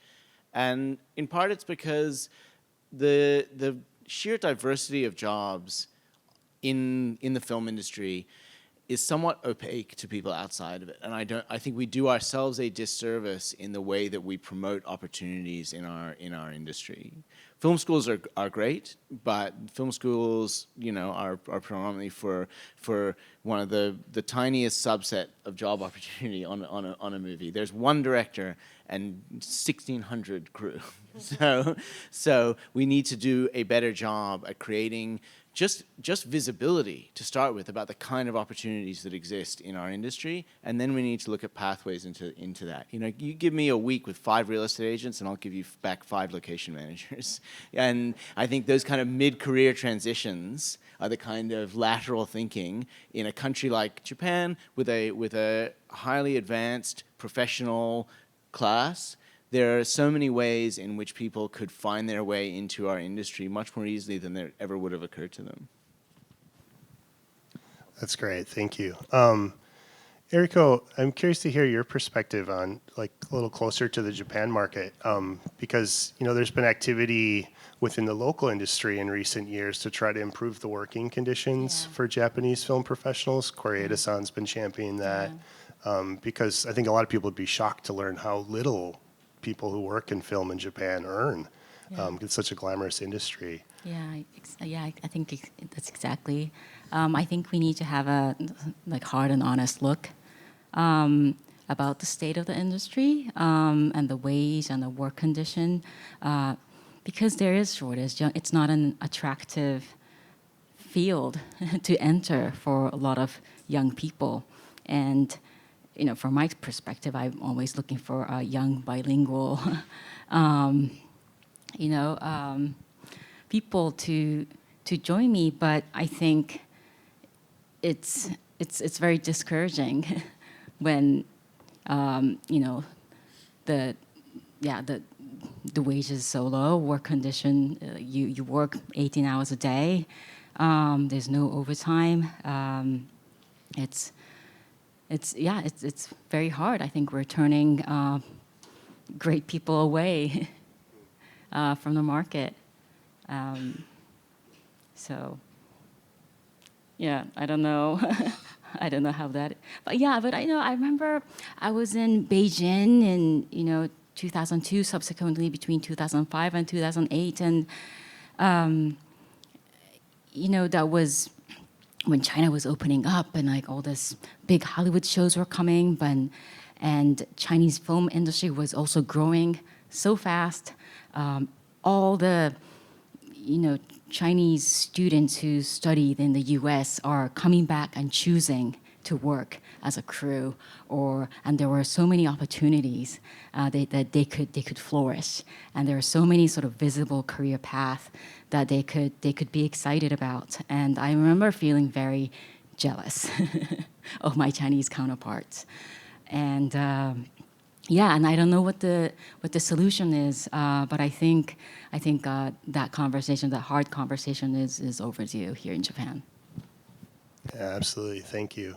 And it feels like maybe we're on the verge of a more optimistic era with, MPA member companies doing more shows here and introducing higher working standards, and Netflix doing so much local language production. But another aspect of Netflix doing so much local language production is infrastructure shortage. They've got a lot of the stages locked down for a while, and that's another bottleneck. How can that be solved, and what have you seen in your countries about how Australia's tackled that problem as production exploded, or in Thailand, I think you're still grappling with it? So although I often say that we had the quality of the crew, but we lack quantity. And it happens when we did Alien, and then White Lotus came, and then of course Jurassic World, and it become like a national matter somehow that we have to we actually seriously going in and talk to the government that there should be a more educational programs in upbringing Thai local crew, and it's not. You can't rest your ability to generate crew into like what I resonate with Schuyler here, with university and all that, because those people are gearing up to be producers or directors, but they need hands-on experience. So we often, the private sector and the public sector always I talk to the government and we held all these events just for international, not international, for university students, newly graduates, and give them opportunities to actually work on the real set and have the experience. Something that you learn in the books is not going to happen when you're actually on set. That's something that sometimes, and on Alien Earth, we hired newly graduates. And when they see the real world, it's like, oh my God, this is like totally different from what I learned in the classroom. And some kids only lasts a week on when they're actually running on set, and then they said, oh, this is not something that I signed on for, because they don't have the experience. They haven't, their mindset hasn't been prepped properly to see what it is. Another thing that we're actually lacking is actually infrastructure. I was bragging for a long time that we have all the facilities. We have like 50 sound stages. We have, all the sky panels. We have 50 camera kit going out every single day. When Alien came, it's all taken. We took 13 stages all over Bangkok. We were the subject of, people were complaining about us being in the stages for 2 years. Any other production didn't have any room to actually shoot. So we need more. We need to import the lights from New Zealand because we didn't have enough sky panels. We were in Thailand. We have like around 350 sky panels. We ended up using 800. So we were in our little shell before Alien came. That we were so great. We have all the facilities. We have all the equipment. We have all the crew. But once the production of this magnitude came, we just hit a point of realization, like an epiphany. We're not ready sometimes. So that's something I took to the government and took to the rental companies, to the studio providers, that this is, as you can see, it's evident that we're still lacking. And with the help of Alien Earth, White Lotus, and of course Jurassic World, that has awakened the people in the industry and also the government to actually inject more support into this. So this is the ecosystem that we each actually need to achieve, and Japan can do that too. Japan already has a good starting point. You know, the country has an abundance base for creative. You know, looking at your mangas, your animations, video games. So you just need to expand on that, and you know, with the right government support and the right players in the private sector, you can go from there. And I think it's a bright future ahead for you guys. Fantastic. Yeah, Schuyler, do you have any thoughts to add about the infrastructure shortage issue in Japan and how that evolved in Australia? I think that the infrastructure piece is a really tricky one because it feels like it's always lagging just a little bit behind. And you know, you have the existing infrastructure. Let's say you launch a successful incentive and you have the existing infrastructure, and the goal is to get that to capacity, and then that happens, and it's not like you can just magic up, you know, 10 more sound stages. And also, there's a lot of anxiety about the money that needs to be invested in that. Is this temporary? There are some things that are within our control in terms of how we manage our destination as attractive, and there are other things like, you know, currency fluctuations that can suddenly make you seem really sexy 1 minute, and then that can go away, and it's completely out of our control. So I think getting the private capital to invest in infrastructure to allow more films that then supports more jobs, it is in some ways the trickiest piece, and I don't think there are easy answers. But certainly in our anecdotal experience in Australia, every time new facilities are built, they're filled. You know, I've never seen a production facility in Australia in physical production. Post-production is a bit different because technology changes so quickly, but in terms of just sound stages for shooting movies, I'd challenge anyone to point to anyone that's gone out of business doing that. Great. I'll ask just one more question, then we can throw it to the crowd and see what everyone's curious to hear about. One of the other perennial issues that used to come up or keep international studios wary about Japan was the perceived cultural gap, just such profoundly different ways of working. But it seems like recently, both sides have been more willing to be flexible, even Hollywood studios working in Japan. I'm curious to hear from maybe Eriko and Junko about what you've observed over the years about what are some of the common issues that come up, and how have shows like Tokyo Vice or Shogun, which was, you know, had so many Japanese creatives on it, work through those issues.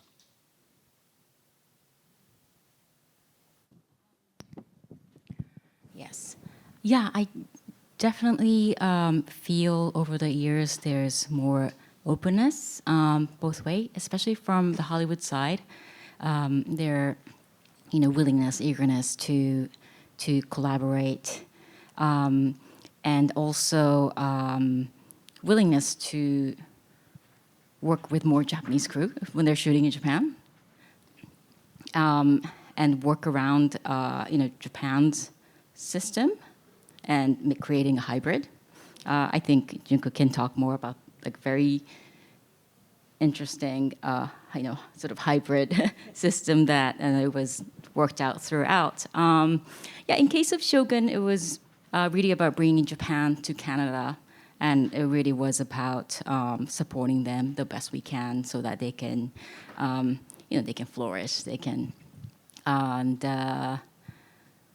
yeah, and so that's a lot of translators, and that's a lot of, like, you know, bridging the cultural gap and making sure people don't have discomfort or distraction that would prevent them from delivering their best work. I think Canada was quite experienced in working on international shows, Japan and otherwise. So they were quite quick and responsive when I lay out the things that I think Japanese crew or cast would need.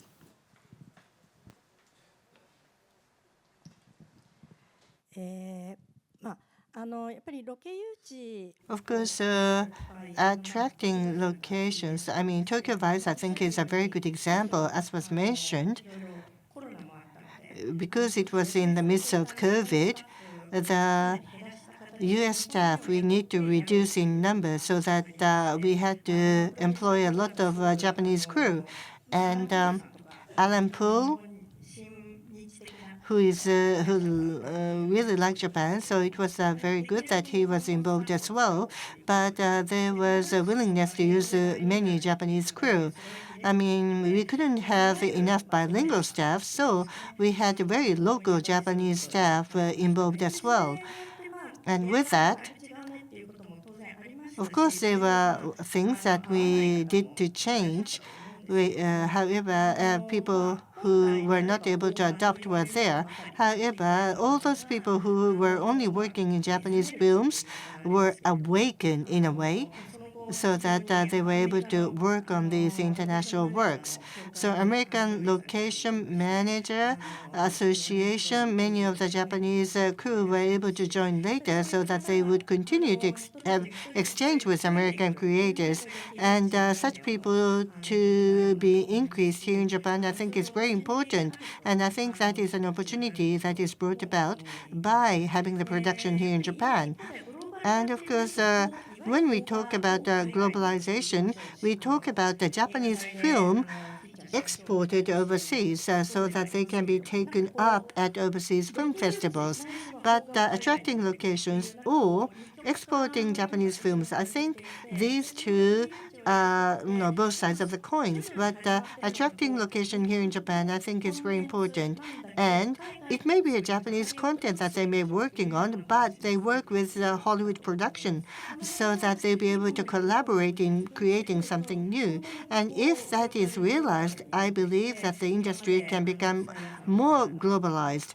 And as Schuyler-san and Akinato-san had mentioned earlier, the industry will be transformed. I think it will be a great trigger for the Japanese industry to change. I mean, we're an island country, and this is a content from Japan. I think that's important as well. However, the next phase that we need to aim for is that Japan will participate in the global stage. I mean, Shogun is a wonderful example of that.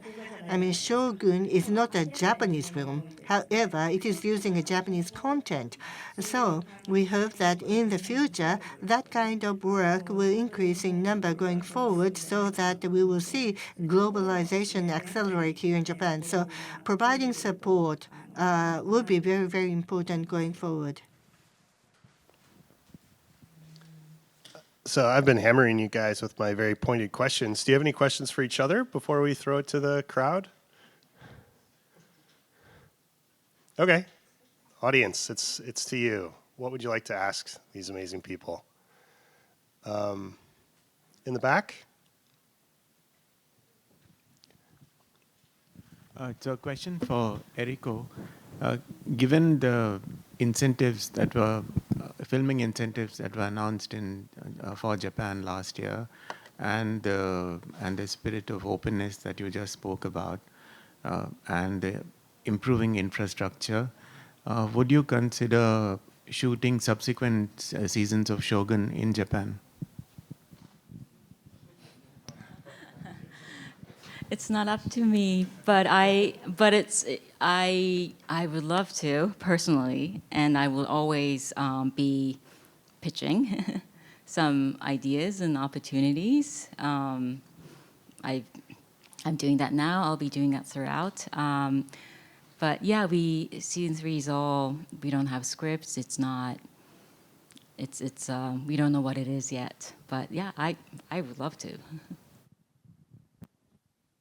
I thought I put Eriko on the spot. Jeez. Anyone else? Other one in the back? Thank you very much. So I'm an early producer, and I'm working on my first work. So, of course, we go to a planning market in the globalized platform, and I give my idea that I want to work with you. However, many people ask me the question, what is the benefit of working with you? And not budget-wise, but idea-wise. I mean, Shogun, I think it was comprehensible, and Alien Earth is very easy to understand because the location planning is quite easy. But how can we go to different countries and pitch what we have so that we can produce together? How shall we make people be attracted to our ideas from Japan? That is my question. Reasons to work together with other countries. What is your reason? Well, to honestly speaking, I'd like to use this incentive program offered by overseas or other countries. But location suits the purpose of the movie, and also I'd like to have a crew that is internationalized. But I don't have any specific country in mind. So your story can be universal. Yes. Yes, it's adaptable to any different countries. Well, it should be handled case by case. So depending on the scale of your production or title and the level of finance you have, the entire package matters. In what form it is presented to other countries. How well known this director is. So there are multiple factors contributing to this decision. That is my answer. Anika, do you have anything? It depends on what it is. Yeah, I think that's true, and I do think that in our mindset, and I think that in Australia, in generally in the APAC region, we might think about collaborating across borders for a very specific reason, like we're saying. But Alb and I were just talking about this yesterday. In a continent like Europe, they have a very different mindset. They sort of collaborate across borders and with different countries by default. You watch a European film and you see a rolling list of 7 different countries and their film agencies that collaborated, and they're not necessarily the ones where the film is set or what. It's just because that's how you can build a broad coalition to get more money and more resources and more knowledge and more collaboration on screen. I would love to see us take more of that attitude in this region. I would love to see an Australian, Japanese, South Korean, Thai co-production that's not because of some specific unique need that only ever came up in this movie, but just because we want to work together and collaborate. I resonate that as well. And you know why Budapest was so successful?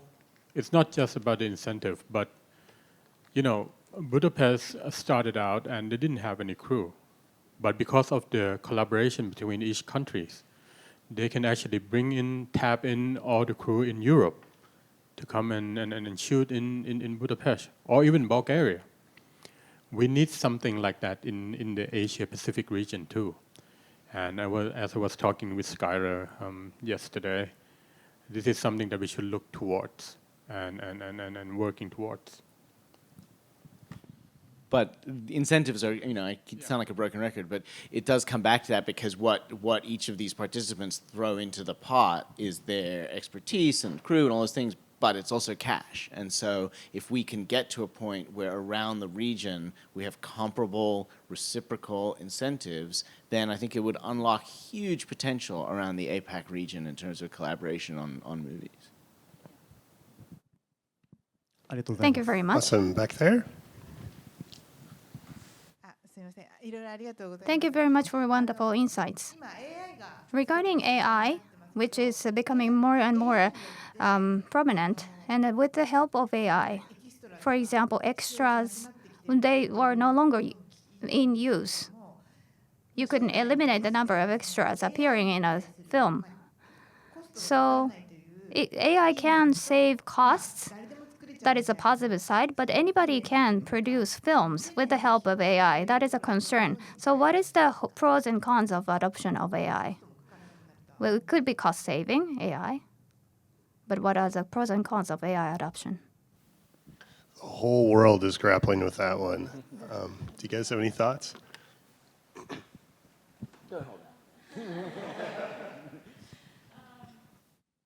Yeah, that's a big topic. In fact, we're just talking about that over our lunch. But I think we should also have a cool down and understand what is VFX and what is AI. Multiplying background has been done for decades, and that's a very different technology. And yes, so in that respect, yes, perhaps we were, we were not having to pay background labor as much. So that's that.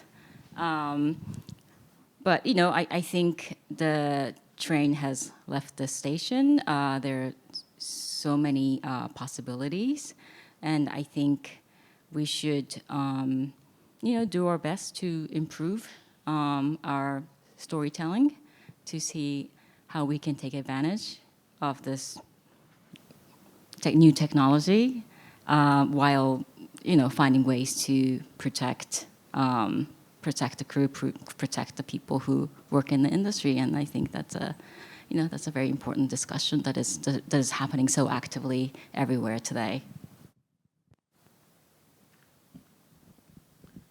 Okay, anyone else out there?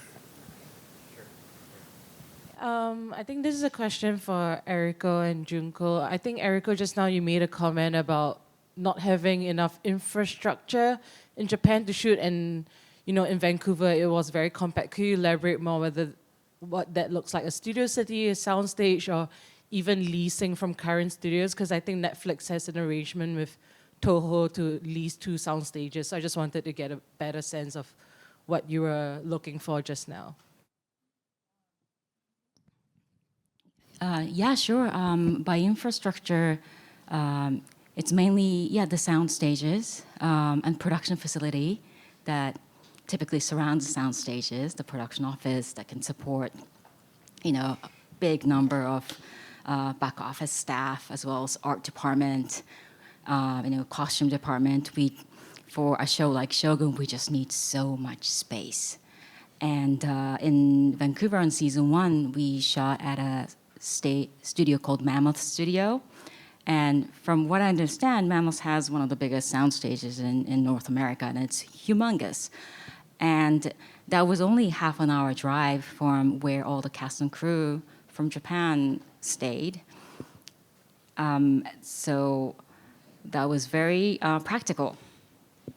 And diversity of location that we can access, the beachside village that you saw in season 1, as well as, the town of Osaka that we built, and the castle walls. That's all within half an hour, 45 minutes drive from where we stayed. And, that's not something we can get in Tokyo. Maybe other parts of Japan, possibly, if they built sound stages. But we looked around, and that was kind of the practical infrastructure that was required for a show like Shogun. Sound stages in Japan are generally very small, and the largest one in Toho is still very small in Hollywood standards. So that is something that I hope it'll be worked on eventually in Japan by some support of some kind. But at the same time, the local production doesn't actually require such a big stage as we speak now. Maybe down the road when we become global. But that's a dilemma for the studio businesses to build such a big stage, and whether it's going to be utilized throughout the year, that's another question. During Tokyo Vice, we were somewhat lucky in a way because we had COVID and nobody was shooting at that time. So we were able to access one of the bigger studios in Toho and do whatever we can there. But in season 2, the industry was back up running. So we weren't able to keep the studios that we wanted to keep. So, and it's becoming harder and harder to maintain all these, to lock these studios with other competitions. So, sound stages is an issue. Hopefully, that'll be revised in the future. But again, AI and these things may help sort of let the filmmakers do things with a smaller studio. I don't know. I'm not a creative person, so I'm not too sure how the creative people can work around this. But infrastructure takes time. It needs to be depreciated. So it's not something that we can build, as Schuyler was saying. It's not something that we can build overnight. And also, once it's built, we need to maintain it. So, it's a long-term business that people need to look into, I guess. Okay, I think we're about out of time. I just want to thank all of you for sharing your thoughts and your experiences in such a spirit of goodwill. I learned a lot, and I hope everyone else did. Thanks very much. どうもありがとうございました。皆さん、盛大な拍手をお願いいたします。 Thank you so much to all of you. ブゼスキーさん、ワイスさん、宮川さん、楠木さん。Brisky-san, Weiss-san, Miyagawa-san, Op-san. Thank you so much. And Kusunoki-san as well. Thank you so much. Thank you so much for participating in the MPA Seminar. This is a co-sponsored event with the Tokyo International Film Festival. With that, we'd like to close the seminar. We'd like to thank Tokyo International Film Festival and also American Embassy for supporting us, and also to the Association of the American Film Industry. Thank you so much to all of you.